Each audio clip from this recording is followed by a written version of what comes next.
기존의 일상을 완전히 바꿔놓고 있습니다. 특히 소규모 자영업자와 사회적 약자들이 있는 고통과 어려움이 더 큰 것으로 보입니다. 오늘의 주제인 여성들의 노동 위기에 대한 다양한 토론을 통해 대안을 찾고 경제활동 활성화의 기여가 될 수 있는 그런 대안을 기대하겠습니다. 먼저 원활한 진행을 위해 토론자마다 각 10분의 시간을 드리려고 했는데 우리 발제자님께서 조금 시간을 더 많이 할애를 하셨기 때문에 한 8분 정도에 끝내주시면 감사하겠습니다. 네, 꼭 하셔야 될 말씀이면 나중에 추가로 발언을 좀 해주시면 좋겠고요. 네, 먼저 우리 지성토론 첫 번째 순서로 가족성장 상담소 남성의 소리 노정자 소장님께서 발언해 주시겠습니다. 네. 네, 방금 소개받은 노정자입니다. 두 분의 발제자 우리 금혜영 교수님 그리고 안수영 박사님의 토론을 잘 들었습니다. 토론에서 다룬 것처럼 우리는 코로나 시대에 정말 많은 변화를 겪고 있는 것 같습니다. 특히 이제 노동 현장에서 재택근무라고 하는 것과 또 유연 근로제 또 줌으로 화상회의를 하거나 역량 강화 교육을 줌으로 하는 이런 여러 가지 부분들이 노동 현장의 큰 변화가 아닌가라고 우리가 체감하고 있는 부분인 것 같습니다. 특별히 노동 현장에서 우리가 건강에 대한 연대성들이 또 많이 있는 것 같습니다. 예를 들면 코로나로 인해서 네가 건강해야 나도 건강할 수 있다라고 하는 이런 의식들이 저는 긍정적인 효과가 아닌가라는 생각을 합니다. 이것은 노동 현장에서 여성이 행복해야 취약하고 열악한 여성의 노동 현장이 행복하고 이렇게 변화가 있어야 우리 모두가 행복할 수 있다라고 하는 그런 부분하고 일맥상통하지 않은가라는 부분에서 오늘 토론회가 의미가 있다고 생각합니다. 왜냐하면 그 여성은 결국은 남성 여성의 이분법적인 것이 아니라 누군가의 아내이고 누군가의 엄마이고 누군가의 딸이기 때문에 그런 부분에서 우리가 오늘 이런 고민을 하는 것이 아닌가라는 생각을 합니다. 특별히 오늘 코로나 시대 여성의 집중적인 노동 위기로 발표자는 6가지를 제안해 주셨습니다. 그래서 김희영 우리 교수님께서 제안해 주신 6가지 중에서 노동시장에서 이미 여성은 불안정한 고용 지위를 갖고 있다. 우리가 다 공감하고 있을 것입니다. 그래서 열악한 노동 환경을 경험하고 있다. 그런데 코로나로 인해서 그게 더 열악해졌다라고 하는 말씀이셨습니다. 특히 이제 돌봄 노동 일자리 직종에 있는 그 돌봄 노동 여성분들은 더 큰 직격탄을 맞이하게 됐던 그런 사건들이 있었던 것 같습니다. 그런데 6번째에서 고용보험 사각지대에 있었던 여성들은 고용보험에 가입되어 있지 않아서 노동 지위를 가져야 받을 수 있는 다수의 정부 지원에서 배제되어 있는 이런 특성들이 더 큰 충격 요인이 됐을 거라고 생각합니다. 특별히 돌봄 노동하면 빠질 수 없는 것이 가사 노동, 우리가 또 가사 도우미라고 하죠. 가사 노동자, 또 방과 후 돌봄 교사, 그다음에 아이돌봄이 이런 돌봄 노동자들이 있는데 그 중에서 여성정책연구원 자료를 보니까요. 방과 후 교사들은 월 급여가 한 220만 원 정도 되는데 코로나로 인해서 거의 제로 정도의 수준까지 이렇게 수입이 없는 이런 상황들이 초래되었고 이분들이 보편적으로 5년 이상 일을 하는 그런 생계 유지를 위한 일을 했지만 이 시기에 되게 상황이 어려워지는 이런 부분들을 볼 수가 있었습니다. 이런 부분들로 인해서 재난지원금을 받지 못하거나 또 사회보험에 가입되어 있지 않다 보니까 노동자성을 인정받지 못하고 또 그러므로 인해서 안정적인 노동권을 확보하지 못하는 이런 열악한 노동 환경들이 이렇게 열악한 환경에서 일하는 이런 부분들이 개선돼야 되지 않은가라는 생각을 했습니다. 지금 6가지 제시해 주신 이런 부분들은 노동시장에서도 때문에 차별로 확대되는 성별에 따른 노동시장의 이중 구조를 볼 수가 있습니다.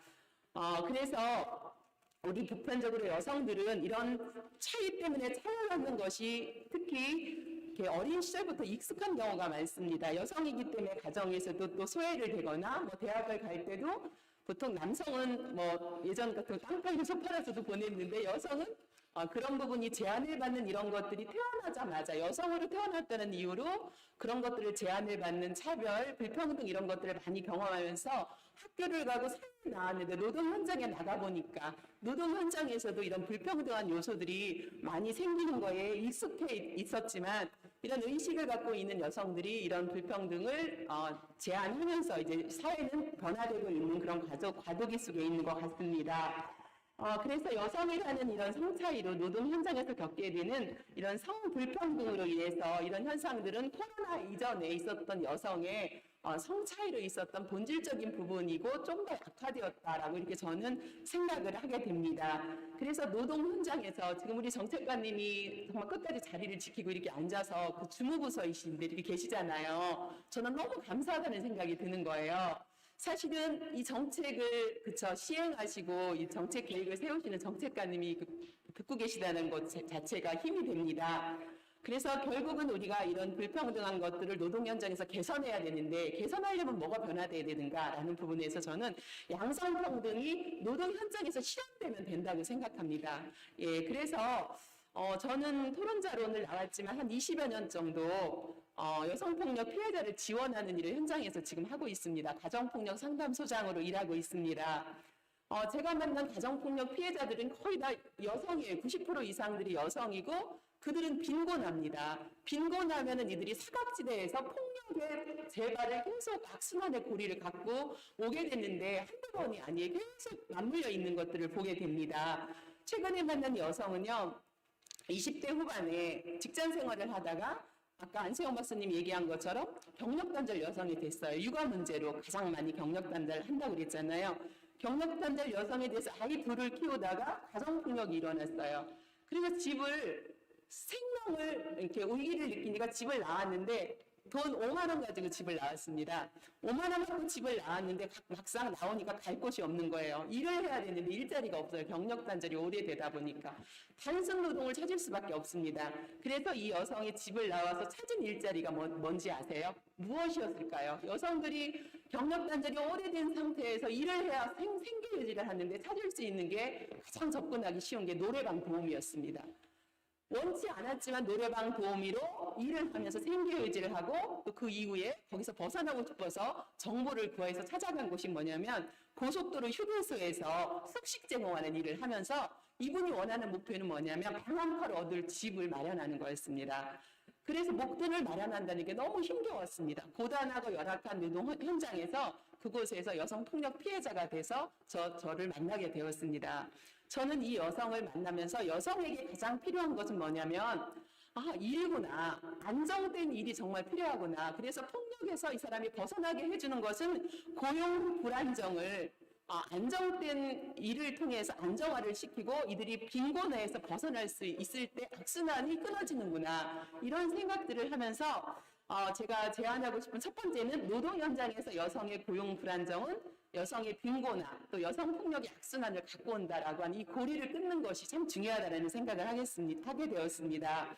왜냐하면 이들은 경력 단절로 인해서 단순한 업종에 단순 서비스업에 종사하면서 비정규직으로 빈곤의 악순환을 가지고 있는 여성들이기 때문입니다. 그래서 저는 이 여성을 어떻게 해야 되는가 고민하다가 인파워먼트를 해주기 위해서는 일이고 팀이기 때문에 이분이 계속 단순 노동 서비스업에서 악순환의 반복을 하다 보니까 직업상담을 결국은 하게 됐습니다. 사례관리를 하고 직업상담을 하면서 여성인력개발센터에 연결해서 뭐를 하게 되냐면 이분이 정말 할 수 있는 일이 집에서 지금까지 해온 가사 돌봄을 많이 했잖아요. 그러니까 요양보호사를 할 수 있겠다고 하는 거예요. 그래서 교육비를 검찰청의 범죄피해자 지원센터에 50만 원을 지원을 받아서 이분을 요양보호사로 취업을 시켜서 교육을 시키고 지금은 요양원에서 요양보호사로 일하고 있습니다. 요양보호사로 안전하게 일을 하다 보니까 폭력에서 벗어나게 되는 거예요.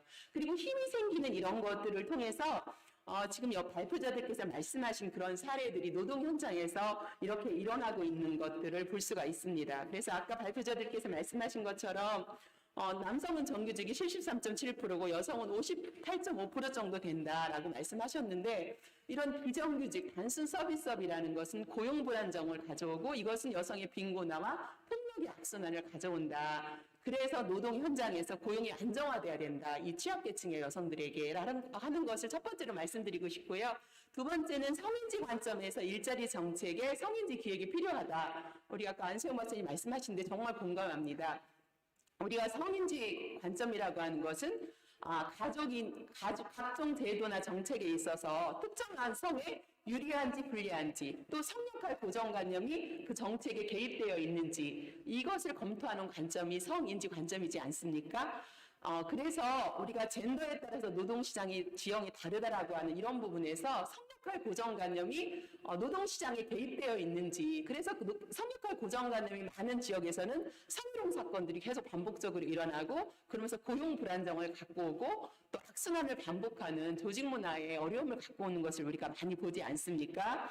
그래서 우리가 성역할 고정관념이라고 하는 것이 남성은 아까 연구자 발표자께서 말씀하신 것처럼 남성은 고임금 정규직 그리고 여성은 저임금 그리고 여성의 노동이 마치 삶에 보태는 용돈을 버는 이런 이중적인 인식을 갖고 있다면 일자리 정책의 변화는 없다고 생각합니다. 그래서 우리 노동 현장에서 촘촘히 성인지 기획이 필요하고 그렇게 될 때 경력 단절이 되지 않은 것 그런 조직 문화가 힘들기 때문에 경력 단절이 이루어지는 경우도 많습니다. 그리고 여성의 경력 단절과 유리천장의 벽을 승진의 기회를 얻지 못하는 이런 인식 개선이 필요하다라고 하는 부분들을 말씀드리고 싶습니다. 그래서 여가부에서 매년 지역 성평등 지수를 4단계로 구분해서 발표할 때 충남은 1단계에서 4단계 중에서 지금 4단계에 지역 성평등 지수가 머물고 있는 것을 볼 때 이런 노동 현장에서의 일자리 정책의 성인지 기획이 정말 절실하게 필요하다라고 하는 부분을 두 번째로 말씀드리고 싶습니다. 세 번째로는 아까 발표자께서 말씀하신 것 중에서 밀레니얼 세대에 대해서 이야기를 하셨습니다. 그리고 최근은 선택이다. 개인의 선택이고 결혼도 그다음에 비혼도 이혼도 선택이다라고 하는 이런 시대에 살고 있습니다. 그리고 첫 출산을 선택하고 무자녀 부부를 선택하는 이런 시대 속에서 우리는 살아가고 있습니다. 그러면서 여성들이 원하는 건 일입니다. 일하고 싶어하는 여성이 많아지기 때문에 밀레니얼 세대에 맞는 다양한 일자리의 전환이 필요하고 그런 부분에 있어서 교육하는 방법도 많이 이제 달라져야 됩니다. 대학에서도 이제 50대 이상 교수들을 별로 환영하지 않거든요. 왜냐면요, 이 영상들을 만드는 게 벌써 달라요. 애니메이션 만드는 것이. 그래서 이제 시각적으로 보여지고 이걸 인식하는 이런 프로그램이나 이런 개발들이 필요하지 않으면 이제 효과성이 많이 떨어지는 것 같습니다. 이 밀레니얼 세대들은 모바일 기기를 이용한 소통에 상당히 익숙하고 주체적 자기로 자기가 선택하고 또 어떤 소비 패턴에 있어서도 합리적인 소비와 효율성과 가치를 중요시 여깁니다. 그래서 뭔가를 소유하려고 하는 내 집 마련이라든가 이런 거에 대한 별로 이렇게 욕심이 없습니다. 다만 이들은 자기의 트렌드에 민감하고 브랜드보다는 합리적인 가격을 선호하는 이런 세대가 밀레니얼 세대입니다. 그래서 이제 일 속에서도 틀에 박힌 일보다는 가치 있는 일을 통해서 돈을 벌려고 하는 이런 경향성이 많은 것이 밀레니얼 세대입니다. 최근에 코로나로 인해서 노동 현장에 상당히 고정관념이 깨졌습니다. 그동안은 내가 이 일이 평생 할 수 있는 일이라고 생각했는데 최근에 제가 만난 내담자 중에 인쇄소 출판업계에서 일을 했습니다. 행사가 다 없어지다 보니까 해고를 당했어요.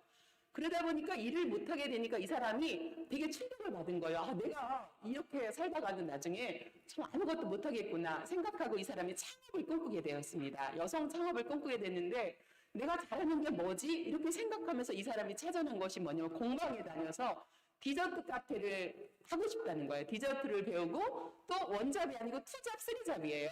그리고 그림을 잘 그리는데 주말에는 토요일 날 쉬는 날은 그림을 그리고 또 꽃꽂이를 배워서 부케 같은 거를 신청하면 그걸 만들어주고 하면서 투잡, 쓰리잡을 준비하면서 주체적 자기로 창업을 준비하는 이런 일들을 해가면서 현실에 맞게 다양하고 전문적인 일자리에 대한 이런 인식들이 막 변화되고 있는데 그 변화된 인식에 맞춰서 우리들도 이런 다양한 일자리들이 시대에 맞게 생겨나야 되지 않을까라는 이런 생각들을 발표자의 이야기를 들으면서 저도 정리해봤고요. 네 번째는 여성 경제활동 참여에서 일생활 균형이 정말 중요하다고 생각합니다. 그래야만 경력 단절 감소를 시킬 수 있다라고 하는 부분에 공감합니다. 왜냐하면 코로나 시대에 저는 가장 많이 먹었던 게 집밥이었거든요. 그동안 외식을 정말 많이 했는데 이제 집밥을 먹게 되는 거예요. 그리고 퇴근을 해서 집에 가서 밥을 해 먹으면서 집안이 냉랭한 집안이 되게 이렇게 아늑해지고 편안해지고 음식 냄새가 나면서 가족이 모이게 되고, 그래서 우리가 일을 하면서 저녁이 있는 삶, 퇴근하고 나서 가족과 함께 식사를 하고 음식을 같이 만들어서 식탁에 같이 모여서 밥을 먹는 일생활 균형을 갖게 된다면 경력 단절이 감소될 거라고 생각합니다. 특별히 아까 밀레니얼 세대 같은 경우에서는 일을 선호하고 평생 일할 거라고 생각하고 있는 이런 부분에서 가장 N자형 구조로 내려가는 30대, 35세 이후의 그 시기만 우리가 코로나 시대에 유연근로제, 재택근무자, 아프면 집에서 유급으로 쉴 수 있는 이런 것들이 지금 조금씩 우리가 익숙해지고 있는 이런 시대에 기업들이 가족 친화 기업으로 이런 부분들을 함께 노력하고 또 정책 부서와 이게 함께 이런 부분들을 같이 만들어 간다면 경력 단절 여성이 이제 줄어들고 있는 이 시대이고, 충남에서도 전국 추세와 마찬가지로 7만 명대로 줄어들고 있습니다. 이런 부분에 맞춰서 이제는 일생활 균형을 통해서 경력 단절 여성을 재취업시키려고 하는 것이 아니라 미리 예방해서 여성이 이 시기만 잘 넘어가면 친정 엄마가만 봐주는 게 아니라 이것을 국가가 사회적인 책임을 가지고 이런 부분들을 잘 살펴준다면 경력 단절을 잘 예방하면서 그 다음 단계를 갈 수 있고, 그러면서 유리천장 벽을 깰 수 있는 이런 부분으로 가지 않을까라고 생각을 하게 됩니다. 마지막으로 이제 우리 자장님께서 빨리빨리 하라는 그런 신호가 와서 제가 말이 좀 빨라졌습니다. 마지막으로 저는 꼭 우리가 해야 될 것이 노동 현장에서 양성평등한 정책이 이루어져야 된다. 그래야만 우리가 일할 권리의 기회를 보장받을 수 있다. 우리는 다 일하고 싶거든요. 일하고 싶지 않은 사람이 없습니다. 그러나 이제 그거에 대한 역량이 강화돼야 되고, 또 육아 문제가 해결하는 경력 단절 시기를 잘 지나야 됩니다. 그래서 우리가 그 시기를 통해서 일과 생활이 균형을 이루고, 또 아까 남성들도 마찬가지입니다. 매일 2시간 이상 남성들이 늦게 퇴근하고 퇴근하고 나서 저기 삼겹살집 가서 소주 드시고 계시고, 이렇게 하면은 이게 일생활 균형이 어렵지 않습니까? 이런 부분에서 가족 친화적인 그런 기업과 이런 인식, 또 일생활 균형을 통해서 기반이 잘 조성될 수 있을 때 우리 사회가 더욱더 이렇게 성숙한 사회로 이렇게 발전하게 되고, 또한 여성이 일하기 좋은 충남을 만들어가는 양성평등 정책들이 더 많이 실현되고 조성될 거라고 생각합니다. 오늘 우리가 그런 자리가 됐으면 좋겠습니다. 감사합니다. 네, 소장님 감사합니다. 코로나 시대 여성에게 집중된 6가지 노동 위기에 대해서 말씀해 주시고, 또 20년간 현장에서 임상 경험을 통해서 여성 경제의 활성화를 위해서는 양성평등의 실현이 가장 중요하다는 걸 핵심적으로 말씀하셨던 것 같습니다. 네, 다음으로는 우리 박정례 김은찬 대표님의 말씀을 듣도록 하겠는데요. 시간이 정말 너무 준비들을 잘해 오셨는데 시간을 자꾸 제약을 드려서 너무나 죄송합니다. 시간 조금씩 봐주시면서 핵심적인 요소들을 이렇게 추려서 말씀을 해주시면 더욱 감사하겠습니다. 박정례 대표님 말씀해 주십시오. 네, 안녕하세요. 바이오벤처 제조회사를 운영하고 있습니다. 2019년 12월 중국에서 시작된 코로나19 사태는 2020년 1월 20일 국내 코로나19 첫 환자 발생 이후 사회 전반에 이전의 유사사례 전염병으로 경험하지 못한 다양한 영역에서 영향을 끼치고 있습니다. 최근 지구온난화로 인한 환경변화 등의 유행으로 신종 감염병은 4, 5년 주기로 반복된다는 의견이 꾸준히 제시되고 있습니다.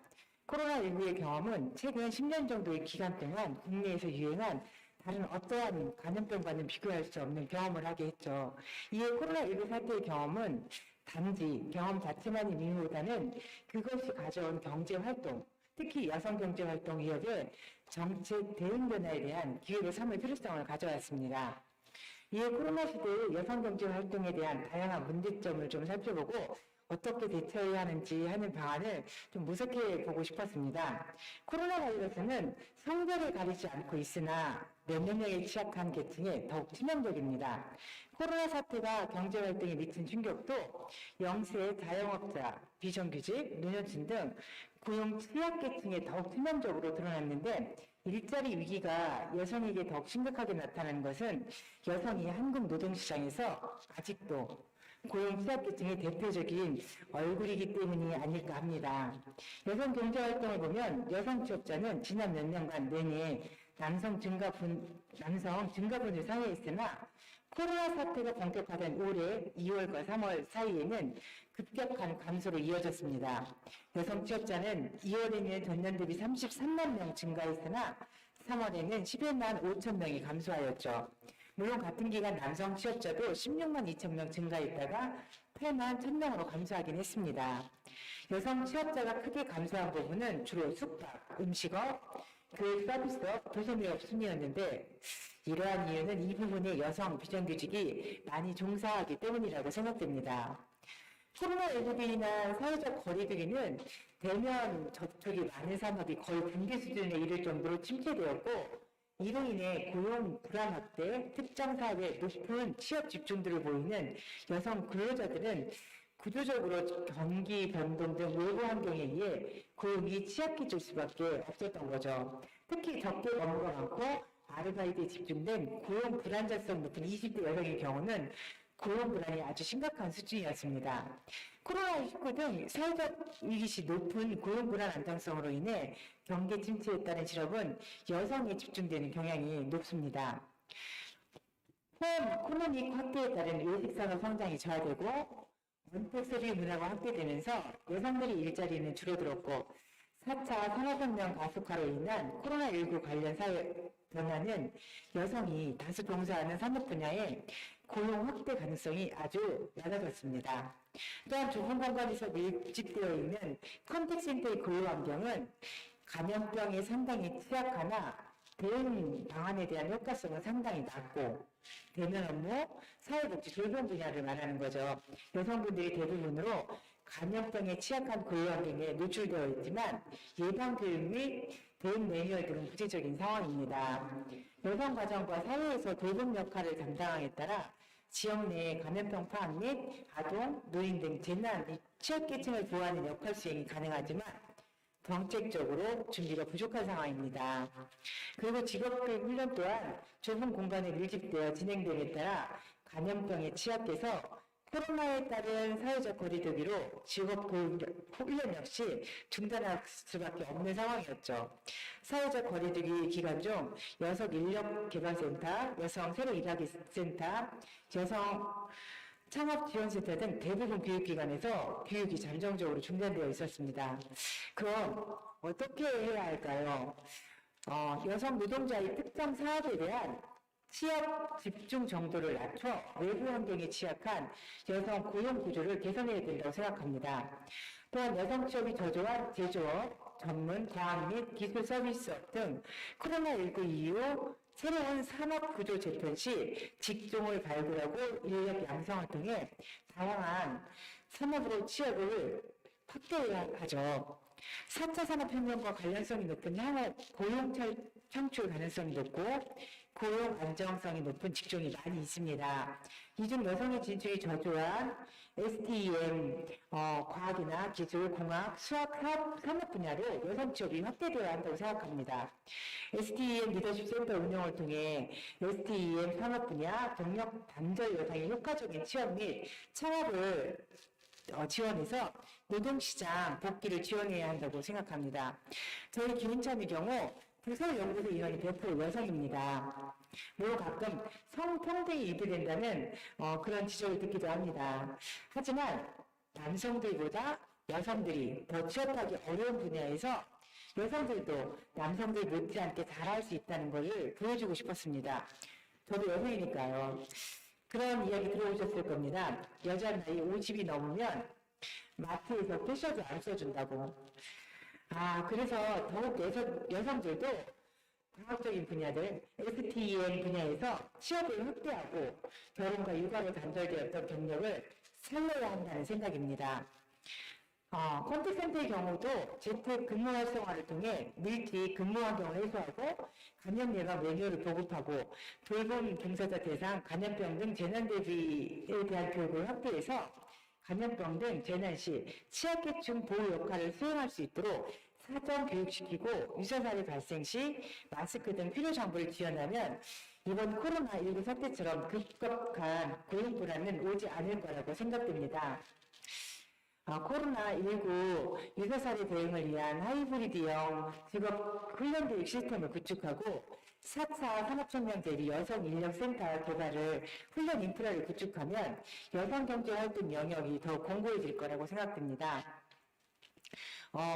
토론이 굉장히 길어져서 되도록이면 좀 빨리 끝내려고 제가 열심히 했는데, 하여튼 제 생각에는 단순하게 여성 근로자들이 2차 사업에서 단순한 식당이라든가 아니면 우리들이 흔히 여성들이 하는 학교 급식 이런 종사자들도 대부분 다 여성입니다. 근데 그런 데서 벗어나서 정말 좀 더 전문적인 일들을 해야 된다는 생각이 굉장히 지배적입니다. 감사합니다. 요약해서 말씀하시느라 수고 많으셨습니다. 코로나 시대에 대응하는 여성 경제 활동 방안에 대해서 배경이나 현황, 문제점과 같은 대응 방안을 꼼꼼하게 잘 구분하여 발표해 주셨습니다. 감사합니다. 다음으로는 성공회대 구로마을대학 윤숙희 초빙 교수님께서 말씀해 주시겠습니다. 네, 안녕하세요. 토론자 윤숙희입니다. 이 코로나19가 우리의 일상을 바꿔놓고 있습니다. 재난은 누구에게나 닥칠 수 있는 공평한 일로 여기고 있었는데요. 지금 코로나19 상황은 사회적 약자와 여성이 이 재난을 더 가혹하게 겪고 있음을 보여주고 있습니다. 김의영 교수님과 안수영 연구원님의 발제로 코로나 전염병이라는 재난이 여성의 경제 활동에 어떤 치명적인 영향을 미치고 있음을 통계적 자료를 기반으로 잘 확인할 수 있었습니다. 하지만 코로나 이전에도 경제 활동 분야에서의 여성과 남성 간의 성불평등은 매우 높은 상황이었습니다. 특히 김희영 교수님의 콜센터 집단 감염, 상담원의 재택근무 사례는 여성에게 집중된 노동 위기를 명확히 보여주고 있습니다. 사회적 거리두기가 힘든 서비스 업종과 생산직에 종사하는 여성들의 수가 월등히 많고 가사와 돌봄의 부담이 여성에게 집중되는 사회적 구조가 근본적으로 개선되지 않는다면 코로나 이후에도 여성의 경제 활동은 여전히 위협받고 불안정할 것입니다. 저는 두 분이 제시해준 정책 과제를 중심으로 몇 가지 의견을 덧붙이고자 합니다. 먼저 여성 일자리팀 신설에 관한 의견입니다. 지역경제 특성에 적합한 노동시장 질서를 마련하고 평등한 노동 환경을 조성할 수 있는 지원 부서의 설립은 필요한 일이라고 봅니다. 하지만 기존의 여성발전센터, 새로 일하기 센터 등의 교육과 취업, 창업 지원 서비스와 달리 여성의 고용 안정, 관리직의 여성 비율 확대, 평등한 임금 공시 등 제도적 기반을 마련하는 데 초점을 두어야 할 것입니다. 현재 여성을 위한 취창업 교육은 격리, 사무원, 조리사, 피부 미용, 가사 도우미 등의 저부가가치 산업에 치중되고 있습니다. 이런 방식이라면 일자리를 얻는다 하더라도 저임금과 고용 불안정에서 여성들은 결코 벗어날 수 없을 것입니다. 그리고 이어서 돌봄 뉴딜에 관한 정책 과제에 대한 의견입니다. 현재 감염 여부를 검사하고 환자를 치료하고 돌보는 의료인들의 상당수가 여성이라고 합니다. 특히 방호 안경과 마스크를 착용하느라 피부가 벗겨지고 물집이 생긴 얼굴에 반창고를 붙인 간호사들의 사진이 외신에까지 보도된 적이 있습니다. 이들은 위험에 노출되어 있을 뿐만 아니라 장시간 과도한 노동에 시달리고 있는데요. 이러한 열악한 노동 조건을 개선하기 위한 안전장치가 마련되어야 할 것입니다. 그리고 이런 인력 충원과 같은 물리적인 지원뿐만 아니라 간호사들의 노고에 대한 사회적인 인정과 지위 개선이 필요할 것입니다. 특히 우리가 TV에서 요즘 자주 보는 정은경 질병관리본부장처럼 전문 분야에서 최고로 활약하는 여성들의 모습이 하나의 롤 모델이 되어서 앞으로 많은 젊은 세대들이 롤 모델로 삼아서 여성들이 전문직에 많이 진출하였으면 하는 바람입니다. 그리고 일과 생활 균형 기업 환경을 조성하기 위한 일 생활 균형 지원기관 설치에 대한 의견입니다. 앞에서도 다들 말씀하셨듯이 누구나 사회활동과 경제활동을 통해 사회적 유대관계를 맺고 또 자신의 삶에 필요한 재화를 스스로 얻고자 하는 욕구가 있습니다. 여성들 역시 경제활동을 통해 사회에 참여하고자 하는 의지가 강하며 특히 요즘 여성들은 육아 돌봄으로 인해 자신의 경력이 단절되기를 원하지 않습니다. 경력이 단절된 경우에는 노동시장에 재진입하기가 어려울 뿐만 아니라 재진입에 성공하더라도 저임금, 비정규직 부문에 집중 고용되는 경우가 많습니다. 따라서 연구원님이 제시해 준 것처럼 여성의 경력 단절을 사전에 방지하는 것이 중요하고 일과 생활을 균형 있게 이어갈 수 있도록 유연한 근무제도, 재택근무, 돌봄 제공 등의 가족 친화적인 노동 환경으로의 변화가 필요할 것입니다. 그리고 마지막으로 여성 고용 창출 장려금과 경제적, 제도적 지원에 관한 의견입니다.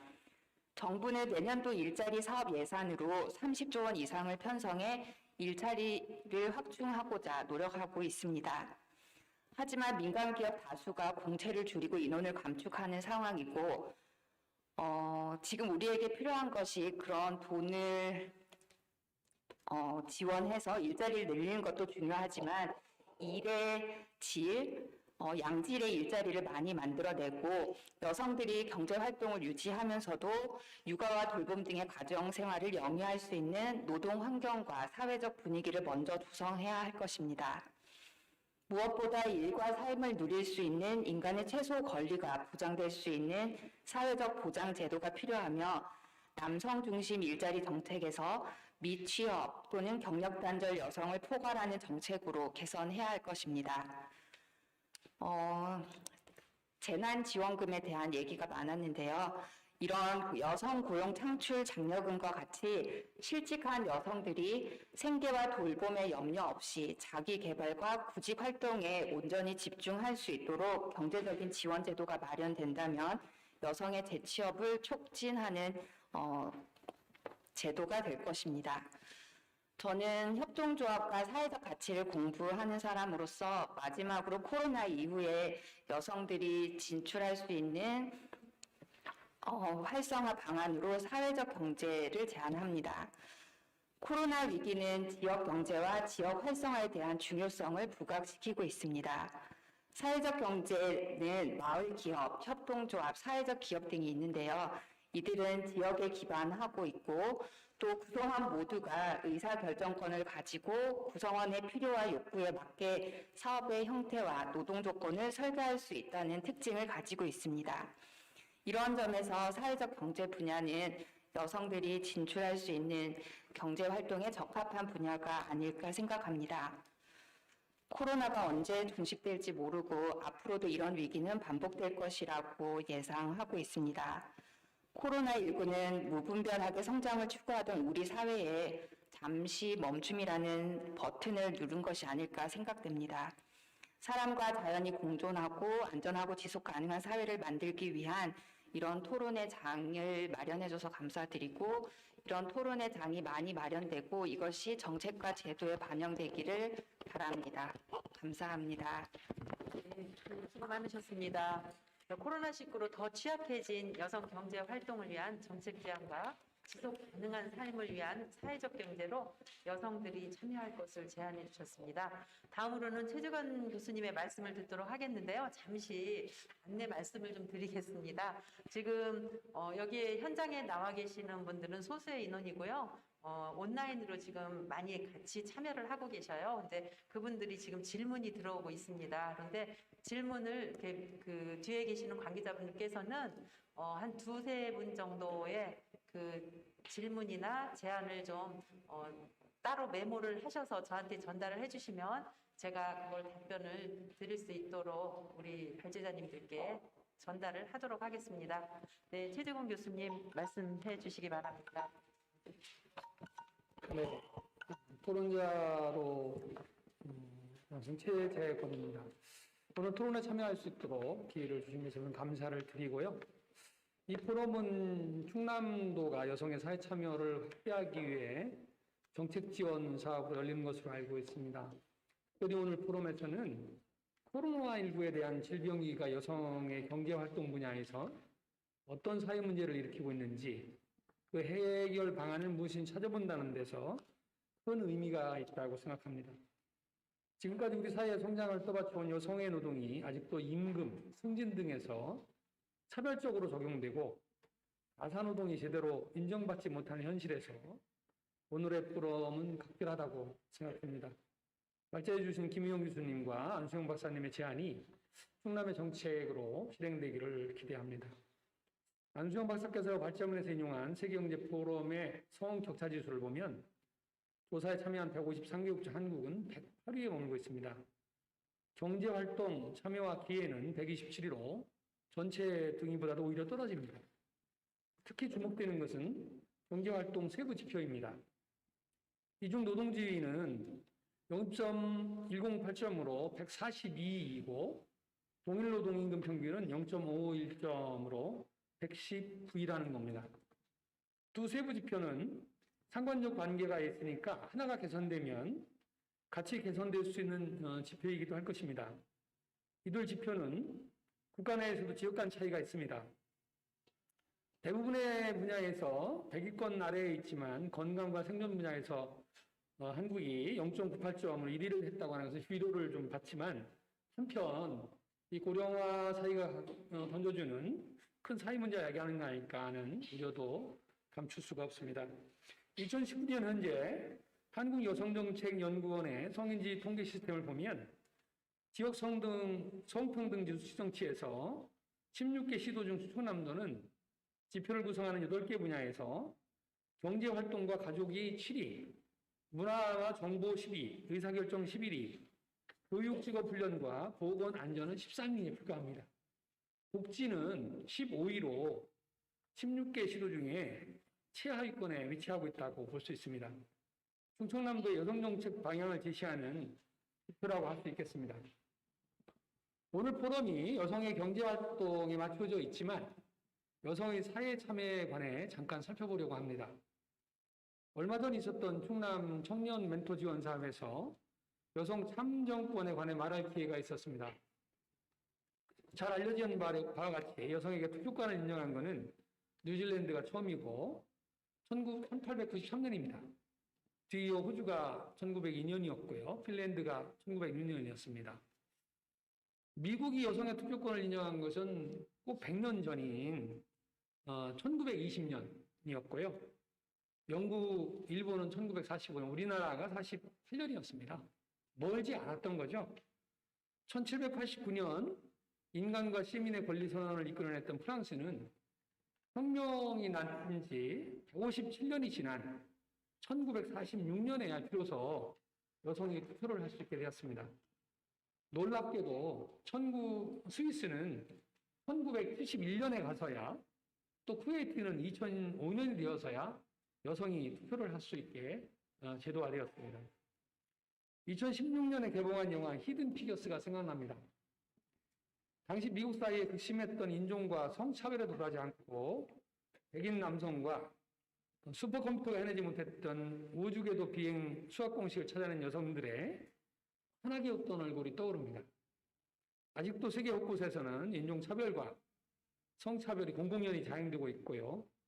인류의 반인 여성의 문제를 여성의 투쟁을 통해서가 아니라 선도적으로 제도화하고 실행해야 할 때라고 생각합니다. 충남이 이런 데서 앞장섰으면 하는 기대를 갖고 있습니다. 발제문을 다시 봅니다.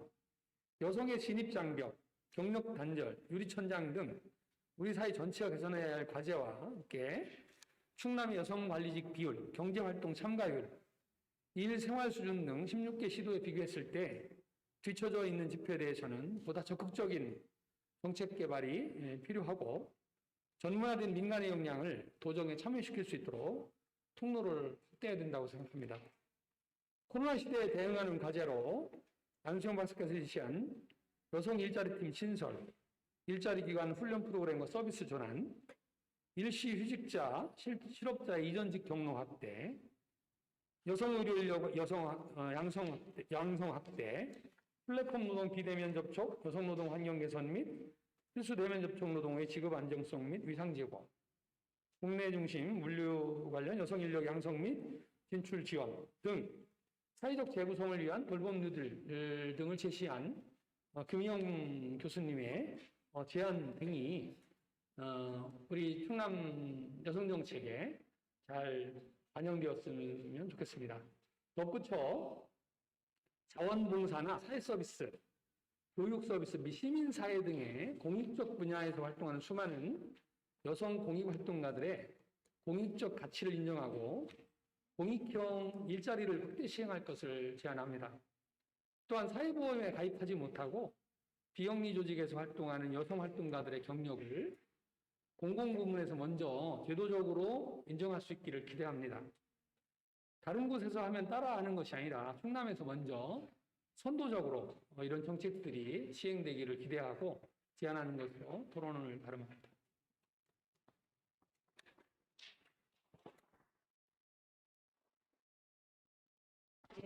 수고 많으셨습니다. 충남에서부터 이제 공익적 분야에서 활동하는 여성 공익가들의 공익 활동가들의 공익적 가치를 인정하고 공익적 일자리를 시행하는 것을 충남에서부터 먼저 시작하자는 제안들을 해주셨습니다. 여러 가지 좋은 말씀들을 많이 준비해 오셔가지고 짧은 시간 안에 해내는 게 너무나 아쉽습니다. 근데 2시간이라는 시간이 정해져 있기 때문에 우리가 더 초과를 할 수가 없으니 좀 안타깝기는 한데요. 다음부터는 좀 더 시간을 더 여유를 가지고 더 좋은 이야기를 많이 나누었으면 좋겠습니다. 지금부터는 이제 우리 자유 토론 시간인데요. 지금 발제자와 토론자들께서 상호 질문하실 내용이 있으시면 서로 질문을 해주시고 답변을 해주셨으면 좋겠습니다. 이 시간을 한 10분 정도 갖고요. 지금 이렇게 줌 통해서 들어온 질문 이렇게 2분만 선정해서 답변하는 시간을 또 갖도록 하겠습니다. 질문 있으시면 토론자들께서 발제자에게 질문해 주시기 바랍니다. 없습니까? 지금 뭐 완벽한. 네, 너무나 정말 발제는 너무나 완벽하셨습니다. 그런데 시간이 부족해서 우리가 더 충분하게 듣지 못한 점은 좀 아쉽다고 생각을 합니다. 그러면은 우리 여기에 오신 분들 중에서 질문이나 혹시 또 제안이 있으시면 말씀을 해주시기 바랍니다.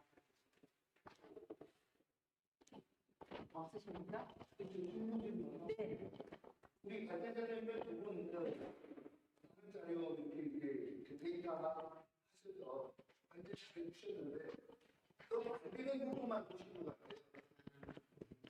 활성화되고 제도화하는 부분도 관계를 주시면 그게 정책화 될 수 있지 않은 부분만 계속 지적해 주시니까 도움이 이게 저기 대한민국의 여성 직업 환경이 이렇게 취약해서 그런 시기가 되었습니다. 앞으로는 상대적인 부분들을 이렇게 부각시키면 우리 여성들이 정말 칭찬했습니다. 수요가 될 것 같습니다. 그 말씀드리고요. 또 한 가지는 발전하는 주민들 또 토론자님들도 방향 제시를 못해드리고 있습니다. 오늘 상당하고 상당히 될것 같습니다. 지금 여기까지는 많은 여성분들 아니면 유튜브를 시청하고 있는 시청자들이 저는 듣는 얘기거든요. 아까 어느 발제자들이 STEM을 강조하셨는데 그런 부분입니다. 우리 이제 주민들이 아니면 시민들이 원하는 것. 그 분야에 더 깊게 들어가서 이제 쪽에서는 무슨 자격증을 하면 연구직으로 연구직장으로 갈 수 있다. 테크놀로지 쪽에서는 어느 자격증을 따면 그렇게 갈 수 있다. 또 이가 엔지니어, 기상기술자 이런 자격증을 따면 동전할 수 있다. 그리고 마지막으로 메스터도요. 조사하고 하는데 그쪽에 가면 연구직업입니다. 그런 거 제시해 주시고 그런 자격증을 따기 위해서 어떻게 가야 된다고 설명을 해주시고 또 그런 자격증을 따는 기관은 어디 설명해 주시는 그런 정책 토론이었으면 좋지 않나 그런 생각을 해보게 됐습니다. 시민 이서구였습니다. 네, 너무나 감사합니다. 우리 박수 한번 주시기 바랍니다. 너무나 정확한 지적도 해주시고 좋은 말씀 해주셨는데요. 우리 박종래 회장님이 아까 STEM, 네, 거기에 대해서 그 엔지니어 뭐 이렇게 네 가지 거를 말씀을 해주셨는데, 또 다른 분들도 그 사회적 공익적인 가치를 발휘할 수 있는 그 사회적 경제 이런 것들을 더 협동조합이라든가 이런 것들을 더 많이 만들어내고 활성화돼야 된다라는 그런 제안을 주시기는 하셨습니다. 근데 이제 우리가 지금 그 방법을 어떻게 하라고 구체적으로 여기서까지 제안하기에는 시간이 조금 너무 부족하거든요. 그래서 이제 그러한 방법들만 얘기를 해주셨습니다. 그러니까 세세한 것은 이제 우리 정책관님 어디 가셨죠? 정책관님에게 나중에 제가 정책으로 임한돼서 우리가 실행에 옮길 때 그때 정확한 설명을 들을 수 있을 거라고 생각을 합니다. 혹시라도 오늘 토론에서 나왔던 이 제안들에 대해서 궁금한 이제 방법에 대해서 궁금하시면은요 언제든지 문의를 주시면 우리 박종래 대표님께서도 대답을 해주실 거고요. 또 저희들도 확실한 그 자료를 제공해드리고 같이 함께 하도록 하겠습니다. 여러분 또 다른 분 말씀 있으십니까? 없어요? 그러면은 제가 청중 중에서 우리 그 유튜브로 방송을 보시면서 의견을 주신 분을 좀 읽어드리겠습니다. 제가 이번에 코로나로 경험하면서 느낀 것은 혼자 있지 못하는 유아의 초등학교 저학년의 자녀가 있는 여성의 경우 보육 서비스가 가장 절실했습니다. 여성 경제 활동에는 자녀 돌봄 보육이 꼭지처럼 따라붙을 수밖에 없는 우리나라 현실에서 코로나 시대의 여성 경제 활동 활성화가 되기 위해 저는 무엇보다도 우리나라 보육 및 교육 시스템의 변화가 필요하다고 생각합니다. 이에 대해 어떻게 생각하시는지 궁금합니다. 코로나로 사회적 거리두기를 두는 상황에서 아이들이 집단 보육 및 교육을 받는다는 것이 좋은 것인가라는 안전 보건 문제가 있지만요. 이게 줌으로 들어온 질문이고요. 임선아 님이 질문을 해주셨습니다. 안 되시나요? 네. 임선아 님께서 질문을 주셨는데요. 이 대답은 누가 해주실까요? 우리 정책관님이 해주셔야 될 것 같은데 잠깐 화장실 가셨나 봐요. 우리 저기 연구원님 답변 주실 수 있나요? 네. 사실 그 여성 경제 활동은 지금 유튜브로 질의 주셨던 것처럼 자녀 돌봄이나 사실은 보육 서비스가 어느 정도 탄탄하고 사실은 촘촘한지가 사실은 결정 요인이라고 하는 부분에 대해서 굉장히 동의하고요. 그래서 사실 저희 원에서 올해 코로나 때문에 아이들 돌봄 문제가 사회적인 이슈이기 때문에 저희 돌봄 관련해서 외부 스탑 과제를 사실은 2개나 지금 진행하고 있습니다. 방과 후 초등 돌봄 체계가 향후에 어떻게 조금 변화해야 되는지와 관련된 연구를 진행하기도 하고 자녀 돌봄이나 이런 부분들도 지금 연구가 진행이 되고 있습니다. 그래서 아직 연구가 끝나지는 않았는데 연구가 끝나면 그거를 도민들과 함께 사실은 공유할 수 있는 자리나 이런 것들이 있으면 조금 고민하셨던 부분들의 세부적인 내용들도 조금 확인하실 수 있을 거라고 기대하고 있습니다. 네. 네, 답변이 되셨는지 모르겠습니다. 이게 줌이 서로 이렇게 주고받아야 되는데 오늘 지금 이 상태가 원활하지 못해가지고 이렇게 일방적으로 받아서 이렇게 질문 읽어드리고 답변을 하게 돼서 만족도를 잘 모르겠습니다. 그리고 또 이제 거의 비슷한 내용이기는 해요. 코로나로 사회적 거리두기가 많아진 상황에서 여성 경제 활동화를 위한 아이들의 집단 보육과 교육의 방향에 대해서 물어보셨습니다. 네, 비슷한 내용이라서 아마 젊은 그 주부들이 아이들을 양육하고 교육하시는 분들이 아마 이걸 보시고 경제 활동을 하는데 진짜 학교를 안 가고 유치원을 못 가고 어린이집을 못 가니까 부모가 양육을 할 수밖에 없어서 그만둬야 되나 하는 생각을 하시는 분들도 많았습니다. 그래서 거기에 대해서 앞으로도 계속 이러한 그 팬데믹 상황이 지속된다면 우리가 보육이나 이런 교육을 어떻게 해 나가서 안전하게 우리 여성 경제인들이 여성 경제 활동을 할 수 있을지 거기에 대한 고민을 해보지 않을 수 없겠습니다. 혹시 고민하신 부분이 있으신가요? 두 분께서요, 발제자님들? 이제 코로나19로 인해서 이제 돌봄 수요가 이제 확대가 굉장히 많이 늘어났는데요. 이 돌봄 노동에 대한 제대로 된 평가가 좀 필요하다고 봅니다. 그리고 이런 안전 돌봄 노동 환경에 대해서 남성의 돌봄 참여 및 가족 내의 돌봄 책임 분담도 좀 우리가 연구해 볼 필요가 있습니다. 그러기 위해서는 안전한 대면 돌봄 확보 및 돌봄 노동의 사회적 재구성을 위해서 돌봄에 대한 뉴딜 프로젝트가 좀 필요하다고 여겨집니다. 이러한 코로나19로 증가한 돌봄 업무량의 배분을 위해 새로운 인력 충원이라든가 돌봄의 적절한 가치 평가와 노동자들에 대한 이런 처우 개선이 무엇보다도 시급하다고 봅니다. 또한 돌봄의 책임 분담 및 인식 개선을 우리가 연구해 볼 필요가 있고요. 돌봄에 대한 유급 휴가, 또 남성의 이런 장기간 노동 시스템에 대한 개선이 필요하고, 특히 보호장구 지급이라든가 안전 환경 마련 등 감염으로부터의 안전보호 체계 구축이 무엇보다도 좀 필요하다고 봅니다. 아울러서 우리가 코로나 사태에 대응하는 여성 경제활동 활성화에 비정규직 또 임시직, 힘없고 가난한 사회적 약자에게 힘과 용기가 되어야 된다고 보고요. 제가 제안하고 싶은 것은 이러한 여성 노동자들의 특성 사업에 대한 취업, 집중 정도를 우리가 개발센터에 대한 인프라 구축이 무엇보다도 필요합니다. 특히 노동의 사회적 재구성을 위한 데이터베이스, 즉 남성과 여성에 대한 일자리 특화교육 프로그램, 노동은행을 하나 꼭 설립을 했으면 합니다. 그래서 여러분들이 재취업을 할 때 내가 어디에서 누군가가 필요로 하는지를 한 번에 찾아갈 수 있는 원스톱 시스템이 꼭 필요하지 않을까 봅니다. 아울러서 우리가 경력 단절 여성에 대한 엄마 카드를 한번 써보자. 뭔 얘기가니? 여성들에게 가산점 제도를 한번 도입해보자.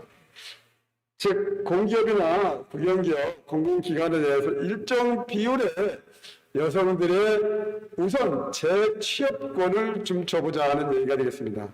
그래서 여성 가산점 제도, 엄마 카드를 한번 활용하는 것을 우리가 곰곰이 연구해 볼 필요가 있지 않을까 하는 그런 생각이 들어갑니다. 여기까지 하겠습니다. 네, 고맙습니다. 저는 제가 생각하기에는 지금 이 젊은 부모들이 경제 활동을 해야 되는데 우리가 안심하고 맡겼던 그 보육원이나 아니면은 어린이집, 유치원, 학교에서 이제 더 이상 맡아줄 수가 없고 집에서 케어를 해야 되는 경우이기 때문에 이제 이런 어려움이 발생이 돼서 말씀을 하신 것 같은데요. 저는 그 이웃끼리에 서로 이웃에서 취업을 하지 않고 전업주부로 있는 분들과 함께 서로 교류를 통해서 그 집에서 홈케어를 해주시는 거를 돌아가면서 홈케어를 해주시는 방법을 찾아야 되지 않나. 제가 우리 아이들을 키울 때는 사실 주변의 도움을 많이 받았었어요. 그래서 어디 놀러 갈 때에도 이렇게 또래끼리 뭉쳐서 그 동네에 사는 사람끼리 뭉쳐서 서로 그 엄마가 바빠서 못 가면은 우리가 대신 데리고 같이 가지고 이런 케어들을 했는데 지금이 그런 것을 해야 될 시점이 아닌가 생각이 들어요. 그래서 우리가 주변에 가까운 사람들을 좀 활용할 수 있는 그런 방법들을 한번 찾아봐야 되겠고요. 주변에 경로당이나 이런 데에서도 지금 나오지를 못하고 경로당에 오시지도 못하고 하지만 이렇게 가까운 이웃에 가서 잠깐씩 아이들을 봐주고 숙제도 돌봐주고 하는 것들은 충분히 가능하리라고 보거든요. 그래서 이제는 우리가 좀 더 이웃과 친근해져야 되는 시간이 아닌가 하는 생각이 들었습니다. 네, 방법이 될지는 모르겠지만 우리가 그런 것도 한번 생각을 해봐야 되지 않을까 하는 시점에 와 있는 것 같습니다. 또 다른 의견 있으십니까? 네, 이정순 본부장님. 제가 아까 처음 시작해서 말씀드렸듯이 질문을 한 적이 있어요. 한국에 대해서 이제 그런 세미나를 듣고 왔습니다. 아까 그 부장님들로 말씀하신 것처럼 내용이 많이 얘기하셨다는데 그런 필요해서 사실은 더 좋은 긍정적인 강한 책임이 있다라는 저는 희망을 갖고 그래서 만약에 돌봄을 한다, 아까 그 한영신 의원님께서 말씀하시듯이 만약에 그 이웃끼리 한다 하더라도 우리가 갈 수는 없잖아요. 그다음에 학교도 못 가잖아요. 이랬을 경우에 우리가 그 줌을 이용해서 그 아이가 어떻게 활동을 하고 있는지, 어떻게 여가를 보내는지, 어떻게 교육을 하는지 이런 것들을 사실은 네트워크가 될 수 있다라는 거죠. 그럼 아이들도 그것을 컴퓨터나 아니면은 핸드폰 같은 거를 그냥 활용하는 것이 아니고 좀 더 교육적으로 그다음에 어떤 유익한 방면으로 정보를 한다든가 역사를 가르친다든가 하는 것들을 하면 우리가 아이들에게 좋은 역사도 역사를 알게 할 수도 있고 그다음에 활용도도 가질 수 있게 해주고 그다음에 이 아이들이 그런 거에 대한 어떤 중독이나 이런 게 빠지지 않고 우리가 그런 컴퓨터나 이런 거에 대해서 인터넷 중독에만 가는 것이 아닌 정말 유익하게 사용할 수 있는 방법도 갖고 있지 않을까라는 생각을 하고요. 그다음에 두 번째는 사회적. 우리가 그 단절이 되어 있잖아요. 우리가 코로나 때문에. 그런데 이 사회적 거리에서도 우리가 좀 더 이 줌을 이용해서 함께 한다면 오히려 더 많은 그 사회적 거리가 아닌 사회적 그러니까는 밀접한 관계, 밀착된 관계가 될 수 있지 않을까라는 생각을 합니다. 그래서 코로나를 통해서 우리가 세계가 하나가 되듯이 한국이 하나가 되고 충남이 하나가 되고 천안이 하나가 될 수 있는 이런 방법을 마련할 수 있을 거라고 저는 생각합니다. 네, 좋은 말씀이십니다. 그렇게 될 수 있을 것 같습니다. 그런데 이제 문제는 그 고학년들은 이게 줌으로 이용해서 본인들의 그 통제라든가 교육이라든가 이런 게 가능한데 이제 그 유아들이라든가 유치원 아이들이라든가 초등학교 저학년 이런 친구들은 혼자서 비대면 수업을 하잖아요. 온라인 수업을 했는데 그 수업을 정말 따라갈 수가 없는 거예요. 그래서 누군가의 보호와 지도가 필요하거든요. 그랬을 때 우리가 그 일하던 엄마가 그걸 그만두고 와서 해야 되는 상황이 발생을 한다면 우리가 경제활동을 지속할 수가 없으니까 우리가 주변의 이웃들을 잘 활용해서 그거를 좀 누군가가 지도해 줄 수 있는 걸 돌아가면서 이렇게 하면 좋지 않을까. 그런 방법이 저는 가장 바람직하지 않을까라고 생각을 해요. 그래서 우리 이종순 교수님 같은 경우도 이제 퇴직하셔가지고 집에 계시지만 충분히 그런 그 도움을 주실 수 있는 역량이 있으시거든요. 그래서 그런 역량이 있으신 분들이 이제 즉 퇴직자 이런 분들이 좀 이렇게 주변에 멀리 다른 데에서 이렇게 오면은 또 방문하기가 어려우니까 그 동네 아파트면 아파트 그 동에서 그런 분들을 좀 찾아내야 되지 않을까. 그래서 서로 네트워크 형성을 해서 안전한 가운데 동네에서 아이들을 공동 보살핌이 있어야 되지 않을까 하는 생각을 해봤습니다. 네. 자, 더 다른 말씀, 네, 말씀. 네. 네. 네. 그 이웃 주민과 이렇게 컨택을 하는 것 자체가 되게 불가능한 사회라고 생각을 하거든요. 관상이 같은 것도 없고 제 이웃 윗집 아랫집에 누가 사는지도 모르는데 네.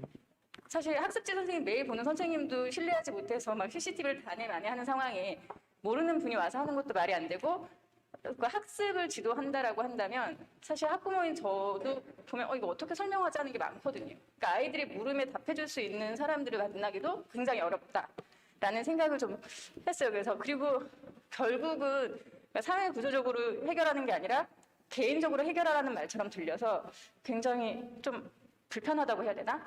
약간 그런 생각이 들었어요. 네, 그러셨을 수 있겠네요. 개인적으로 하라고 하면 불편할 텐데요. 이제 우리가 패러다임이 바뀌어야 되지 않을까 하는 생각을 합니다. 지금은 이웃과 담을 쌓고 내가 밖에 나가서 활동하면서 활동 범위 안에서 많은 사람들을 접촉하고 살기 때문에 불편함이 없었어요. 그런데 지금은 이제 이런 팬데믹 상황에서 아이들 학교를 못 보내는데 나는 직장에 출근을 해야 돼. 그럴 때에는 이제는 우리가 이웃과 가까이 지내야 된다라는 걸로 패러다임이 바뀌어야 된다라고 생각을 하고 저는 자연스럽게 바뀌지 않을까라고 기대를 하고 있습니다. 그래서 저도 요즘에 이렇게 주변에 가까이 보면은 저희 아파트에는 이렇게 좀 어르신들이 많이 살기는 하는데 그 어르신들이 그 손주들을 이렇게 돌봐주시고 학교 가는 거를 이렇게 챙겨주시고 이렇게 하는 거를 봤어요. 그런데 그분이 같이 사는 것도 아니에요. 그러니까 할아버지는 옆에 동에 아파트에 사시고 또 그러는데 그 집과 이 이웃집에 같이 아이가 있는데 둘이 친한 친구이니까 이 할아버지가 같이 가서 돌봐주시는 그런 일들을 하더라고요. 그래서 그걸 보면서 이제는 우리가 자연스럽게 이웃과 함께 가야 되고 우리가 그동안에는 세계로 다 나갔잖아요. 그렇기 때문에 이웃하고는 뭐 그렇게 친하지 않아도 사는데 별 지장이 없었는데 지금은 우리가 외국이나 이런 데 멀리 갈 수가 없어요. 그렇죠?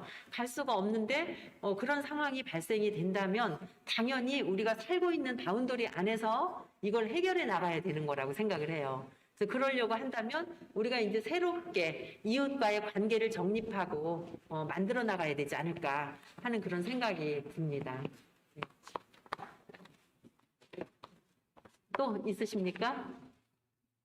네. 네, 그러면 오늘 시간이 좀 초과됐는데요. 초과됐어도 지금 시간을 주시면 더 많은 의견을 주시고 말씀을 해주실 것 같은데 아쉽지만 오늘은 이렇게 토론회를 마치도록 하겠습니다. 이 토론회를 통해서 코로나19 시대에 여성의 노동위기 정책에 대해서 이렇게 구체적인 말씀도 해주시고 또 대안도 제시해 주셨습니다. 앞으로 이런 제안을 받아들이고 이런 질문 속에서 어떠한 방법을 찾아낼 수 있는 것들을 더 많이 연구하고 노력하고 해서 우리가 정책으로 입안되어서 우리의 삶에 불편함이 없도록 여성 경제인들이 마음 놓고 활동할 수 있도록 하는 일자리 창출과 그런 생활 여건을 만드는데 저도 충남도의회에서 정책으로 반영될 수 있도록 최선의 노력을 다하도록 하겠습니다. 여러분들 장시간 고생 많으셨고요. 오늘 발제해 주신 김우영 교수님과 안수영 박사님 수고 많으셨습니다. 그리고 우리 최재건 교수님, 노정자 소장님, 또 우리 윤숙희 교수님, 우리 박종래 대표님 모두 감사합니다. 그리고 오늘 가장 많이 수고해 주신 우리 연구소 대표 우리 배윤주 소장님께 우리 큰 박수 한번 쳐드립니다.